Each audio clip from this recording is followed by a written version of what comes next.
Hello friends, आज की कहानी शुरू करने से पहले आप लोगों से एक छोटा सा निवेदन है कि प्लीज़ चैनल को सब्सक्राइब ज़रूर करिएगा। मनीष की हालत दिन भर दिन पागलों की तरह होती जा रही थी। सेठ ने भी वह हवेली बेचकर शहर चला गया। अपना काम जमाने के लिए अब शोभा बहुत बेचैन रहने लगी, क्योंकि कई डॉक्टरों को दिखाने के बाद भी मनीष की हालत में कोई सुधार नहीं हुआ। भानो और रामकिशन भी बहुत परेशान हो उठे थे। इधर शोभा भी 8 महीने की प्रेग्नेंट थी और मनीष का ये हाल देख उसे बहुत डर लग रहा था। भानो, शोभा और रामकिशन मनीष को लेकर एक बाबा के पास जाते हैं। बाबा बताता है कि मनीष को एक रूह ने पकड़ रखा है, जिसके कारण यह इतना परेशान रहता है। शोभा ये सुन काफ़ी घबरा जाती है और बाबा से उसका समाधान पूछती है। बाबा बताते हैं कि उन्हें एक बच्चे की बलि देनी होगी, वह भी नवजात बच्चे की, चाहे वह लड़का हो या लड़की। अब शोभा सोच में पड़ जाती है कि ऐसा बच्चा कहाँ से लाए और किसकी गोद सुनी करे। नहीं बाबा, कोई और उपाय बताइए। शोभा ने बाबा से कहा। नहीं, और कोई इलाज नहीं है। अगर कुछ होता तो मैं तुम्हें ज़रूर बताता। मगर ये सब बातें वहाँ पर बैठी भानो और उसका पति भी सुन रहे थे।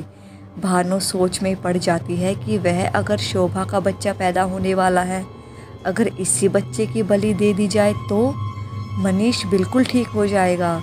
लेकिन शोभा भानो की तरफ देख उसे समझने की कोशिश करने लगी।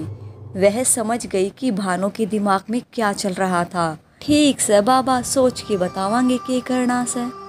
भानो ने बाबा से ये कहा और वहाँ से चल दिए। घर आकर भानो ने शोभा से बात की।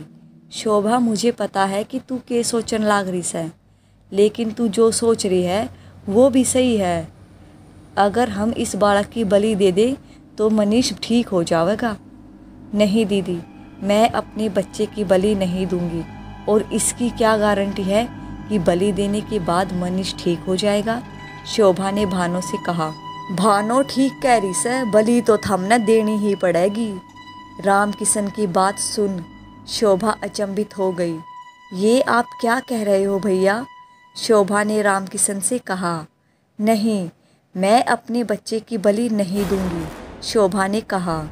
देख बहू, बच्चा तो हम लेकर रहेंगे और मनीष ने भी ठीक कर ही रहेंगे, चाहे उसके लिए हमने कुछ भी करना पड़े। शोभा को यकीन नहीं हो रहा था कि अपने भाई के लोभ में दोनों इस हद तक चले जाएंगे। वह मनीष की तरफ देख रही थी। मनीष बस एक तरफ बैठा सुनने को ताक रहा था, जैसे उसे कुछ सुनाई ही नहीं दे रहा हो। शोभा बहुत असमंजस में थी कि क्या किया जाए। वह समझ चुकी थी कि अब वह बुरी तरह यहाँ फंस चुकी है और इन लोगों के चंगुल से बाहर निकलना बहुत मुश्किल है। ये उसकी बेटे की बलि दिए बगैर उसे जाने नहीं देंगे। वह अपने कमरे में चली जाती है और अपने भाग्य को रोने लगती है। धीरे धीरे अंधेरा होने लगता है। दोनों, भानो और रामकिशन, दोनों बाहर खटिया पे सो रहे थे। मनीष अभी भी वहीं बैठा था। शोभा को नींद नहीं आ रही थी। वह दरवाजे की तरफ जाती है और सोचने लगती है कि अगर मैं यहाँ से नहीं गई तो ये मेरे बच्चे को मार देंगे। उसने अपने कपड़े एक बैग में डाले और दरवाजे की तरफ बढ़ी, लेकिन दरवाज़ा बाहर से लॉक था।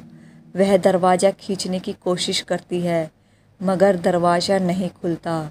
यह देख वह दंग रह जाती है।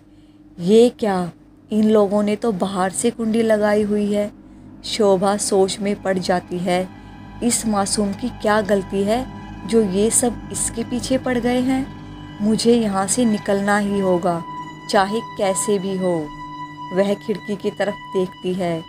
खिड़की में लोहे की रोड लगी हुई थी, जिसे तोड़ना बहुत ही मुश्किल था। वह समझ चुकी थी कि यहाँ से निकलना बहुत मुश्किल है। थक कर वह खिड़की की तरफ देखने लगी। बाहर हवाएं तेज चल रही थी। तभी कमरे का बल्ब बंद हो जाता है और तभी उस खिड़की के करीब से कोई गुजरता है। वह बहुत डर जाती है, लेकिन जब उसे कोई नज़र नहीं आया, वह जैसे ही बाहर झांकने लगी, एक डरावना चेहरा उसे खिड़की से झांकता हुआ दिखता है। उसकी हालत ख़राब हो जाती है और उसकी चीख निकल जाती है।